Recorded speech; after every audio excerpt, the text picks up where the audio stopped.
शिव गुरु चर्चा सुनने के लिए सब्सक्राइब करें हमारा यूट्यूब चैनल और सबसे पहले शिव गुरु चर्चा के लिए क्लिक करें हमारे नोटिफिकेशन बेल आइकन को। किसी भी नियम कायदे की जरूरत नहीं है आध्यात्म के क्षेत्र में। शर्त यही है कि आप मूल बात को समझने की कोशिश करिए। यहां कुछ लोग बैठे हैं जिनको याद होगा कि बहुत शुरू में 92, 93, 94 के समय में मुझ पर बहुत दबाव डाला गया कि एक अनुशासन होना चाहिए, अनुशासन की एक तालिका बननी चाहिए, डिसिप्लिन होना चाहिए, ऐसा ऐसा करना है, ऐसा नहीं करना। तो मैं तैयार नहीं हुआ। मैंने कहा नहीं, इसकी कोई जरूरत नहीं।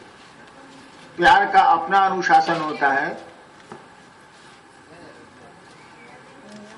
उसको अलग से अनुशासन की कोई जरूरत नहीं। और शिव की शिष्यता, शिव के प्रति आपका प्यार है और कुछ नहीं। ये जो रिश्ता है गुरु चेला का, गुरु शिष्य का, ये प्यार पर खड़ा होता है, प्यार की धरातल पर ये पनपता है और यहीं बढ़ता भी है। और प्यार को अनुशासन की कोई जरूरत नहीं, इसका अनुशासन खुद ही बहुत कड़ा होता है। फिर भी परिपत्र निकले, बैठकें बुलाई जाती रही हैं, संगोष्ठियां होती रही हैं, हम आप बात करते भी रहे हैं। कारण यह है कि हम भूल जाते हैं कि हमको आपको करना क्या है। हम लोग चले हैं उस शिव गुरु की बात लेके, जिसको गुरु तो बहुत पहले से कहा गया, लेकिन गुरु के बारे में दूसरों को बताया नहीं गया। शिव के शिष्य लोग हुए हैं, लेकिन दूसरों को शिव का शिष्य होने के लिए उन लोगों ने प्रेरित नहीं किया।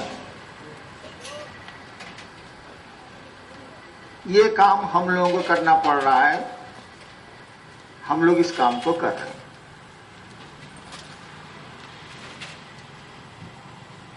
अब शिव को लोगों के बीच गुरु के रूप में प्रतिस्थापित करने के लिए जो चीजें बाधा देंगी उनको छोड़ना है, और जो चीजें मदद करेंगी उनको पकड़ लेना। सीधा तो यही गणित है, सीधा हिसाब तो यही है। लोग शिव के शिष्य बने, इसमें जो बातें, जो चीजें आपको मदद करेंगी उनको, उनका सहारा लेना है, और जो चीजें रुकावट पैदा करेंगी उनको छोड़ने की कोशिश करनी है। इसी सिद्धांत पर आपके जितने परिपत्र बने हैं सब इसी सिद्धांत पर आधारित हैं, सब इसी बात को लेकर चलते हैं। जैसे आप का आचरण अगर समाज के दृष्टिकोण में ठीक नहीं होगा तो लोग आपकी बात नहीं सुनेंगे, सुनेंगे भी तो सुन के उस पर ध्यान नहीं देंगे।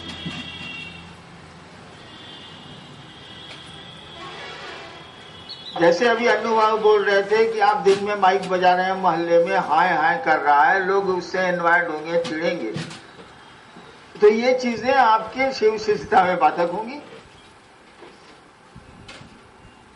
ऐसा नहीं करना चाहिए। अब परिपत्र में लिखा है कि साप्ताहिक चर्चाओं में आप माइक नहीं लगाएं, लाउड स्पीकर नहीं लगाएं।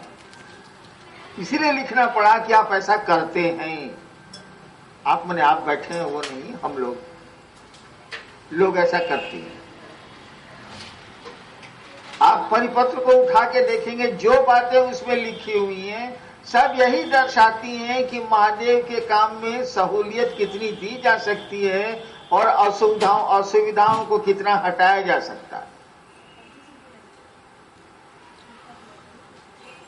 न बैठक की जरूरत है, न संगोष्ठी की जरूरत, न परिपत्र की जरूरत, न भाषणबाजी की जरूरत।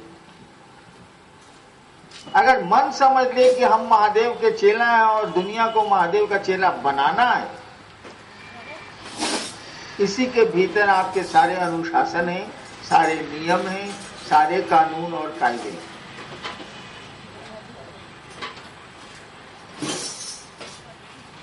लेकिन आदमी का मन है, जीव भाव है, वो तो कुछ न कुछ उसमें अपना लगाएगा ही लगाएगा, लगना ही लगना है। वो बिजली की धारा जिस एपरेटस में जाएगी, उस एपरेटस के अनुसार वो कुछ न कुछ अपनी रक्षा प्रकट करेगी जिस यंत्र में जाएगी। तो शिव की बात जिस जिस आदमी में जाती है, उस आदमी का जो अपना गेटअप है, यानी उसका जो अपनी उसकी जो दशा है, मानसिक दशा है, उसके जो संस्कार हैं, उसके जो कर्म फल हैं, उसके अनुसार वो रिजल्ट देती है। इसीलिए इतने परिपत्र, इतने नियम, इतनी संगोष्ठियां, इतने कायदे, इसकी जरूरत है नहीं। शुरू में तो बहुत लोगों ने कहा था कि अनुशासन को लागू किया जाए। हमने कहा ना, प्यार में कोई अनुशासन लागू नहीं होगा।